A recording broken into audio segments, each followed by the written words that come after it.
കച്ചത്തീവ് ദ്വീപ് ഒരു കാരണവശാലും വിട്ടുതരില്ല. അത് അന്താരാഷ്ട്ര നിയമപ്രകാരം ഞങ്ങളുടേതാണ്. ശ്രീലങ്കൻ വിദേശകാര്യ മന്ത്രിയുടെ ഈ വാക്കുകൾ വീണ്ടും വലിയ ചർച്ചകൾക്ക് തിരികൊടുത്തിരിക്കുകയാണ്.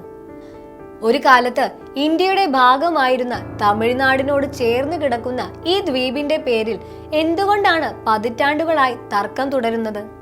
ഈ വിഷയത്തിന്റെ ചരിത്രത്തിലേക്കും സങ്കീർണതകളിലേക്കും നമുക്കൊന്ന് ആഴത്തിൽ സഞ്ചരിക്കാം. എന്താണ് കച്ചത്തീവ്?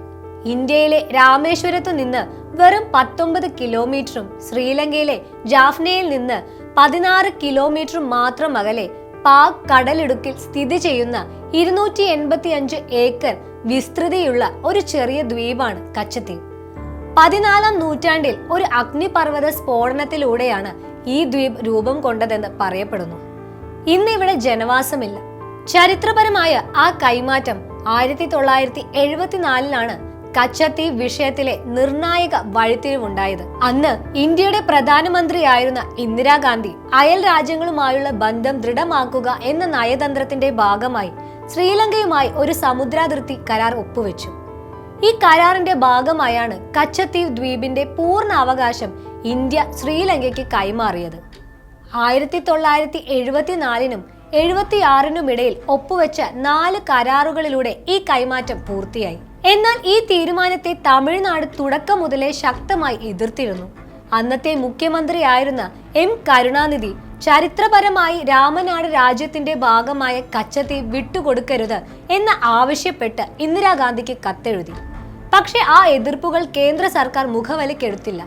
കരാർ പ്രകാരം ദ്വീപ് ശ്രീലങ്കയുടേതാണെങ്കിലും ഇന്ത്യൻ മത്സ്യത്തൊഴിലാളികൾക്ക് കച്ചത്തീവിൽ വിശ്രമിക്കാനും വലയുണക്കാനും അതുപോലെ പരമ്പരാഗതമായി മീൻ പിടിക്കാനും അവകാശം നൽകിയിരുന്നു. ഇതാണ് പിന്നീട് തർക്കങ്ങളുടെ കേന്ദ്രബിന്ദുവായി മാറിയത്. എങ്ങനെയാണ് സൗഹൃദ ഉടമ്പടി ഒരു വലിയ തർക്കമായി മാറിയത്? 1983-ൽ ശ്രീലങ്കയിൽ ആഭ്യന്തര യുദ്ധം ആരംഭിച്ചപ്പോൾ ആ മേഖലയുടെ നിയന്ത്രണം LTTEയുടെ കയ്യിലായി. അതുകൊണ്ട് തന്നെ ശ്രീലങ്കൻ നാവികസേനയുടെ സാന്നിധ്യം അവിടെ കുറവായിരുന്നു. ഈ കാലയളവിൽ ഇന്ത്യൻ മത്സ്യത്തൊഴിലാളികൾക്ക് വലിയ ബുദ്ധിമുട്ടില്ലാതെ കച്ചത്തീവിൽ പ്രവേശിക്കാൻ കഴിഞ്ഞിരുന്നു. എന്നാൽ 2009-ൽ യുദ്ധം അവസാനിച്ചതോടെ ശ്രീലങ്ക തങ്ങളുടെ സമുദ്രാതിർത്തിയിൽ സുരക്ഷ ശക്തമായി. ഇതോടെ കച്ചത്തീവിനടുത്ത് പ്രവേശിക്കുന്ന ഇന്ത്യൻ മത്സ്യത്തൊഴിലാളികളെ ശ്രീലങ്കൻ നാവികസേന കൂട്ടത്തോടെ അറസ്റ്റ് ചെയ്യാനും ബോട്ടുകൾ പിടിച്ചെടുക്കാനും തുടങ്ങി. തമിഴ്നാട്ടിലെ രാഷ്ട്രീയം. ഈ അറസ്റ്റുകൾ തമിഴ്നാട്ടിൽ വലിയ രാഷ്ട്രീയ വിഷയമായി മാറി. DMK, AIADMK തുടങ്ങിയ പാർട്ടികൾ മത്സ്യത്തൊഴിലാളികളുടെ അവകാശങ്ങൾക്കായി ശബ്ദമുയർത്തി. 1991-ൽ അധികാരത്തിൽ വന്ന ജയലളിത കച്ചത്തീവ് തിരികെ പിടിക്കണമെന്ന് ആവശ്യപ്പെട്ട് നിയമസഭയിൽ പ്രമേയം പാസാക്കി. 2008-ൽ അവർ ഈ കരാറുകൾ റദ്ദാക്കണമെന്നാവശ്യപ്പെട്ട് സുപ്രീം കോടതിയെ സമീപിക്കുകയും ചെയ്തു. ഈ രാഷ്ട്രീയ തർക്കങ്ങൾക്കിടയിലും ഇരു രാജ്യങ്ങളിലെയും ജനങ്ങളെ ബന്ധിപ്പിക്കുന്ന ഒരു വിശ്വാസ കേന്ദ്രമുണ്ട് കച്ചത്തീവിൽ.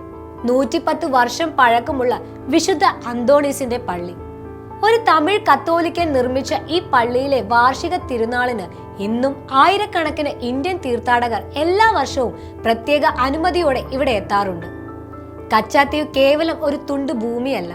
അന്താരാഷ്ട്ര കരാർ, ചരിത്രപരമായ അവകാശവാദങ്ങൾ, ലക്ഷക്കണക്കിന് മത്സ്യത്തൊഴിലാളികളുടെ ഉപജീവന മാർഗം, രാഷ്ട്രീയ സമ്മർദ്ദങ്ങൾ, സാംസ്കാരിക ബന്ധങ്ങൾ എന്നിവയെല്ലാം ഇതിൽ ഉൾച്ചേർന്നിരിക്കുന്നു.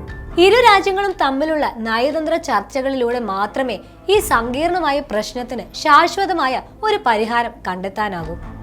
ഈ വീഡിയോ നിങ്ങൾക്ക് ഇഷ്ടമായെന്ന് കരുതുന്നു. ഇതുപോലെയുള്ള വീഡിയോകൾക്കായി ഈ ചാനൽ ലൈക്ക് ചെയ്യാനും സബ്സ്ക്രൈബ് ചെയ്യാനും മറക്കല്ലേ. നന്ദി.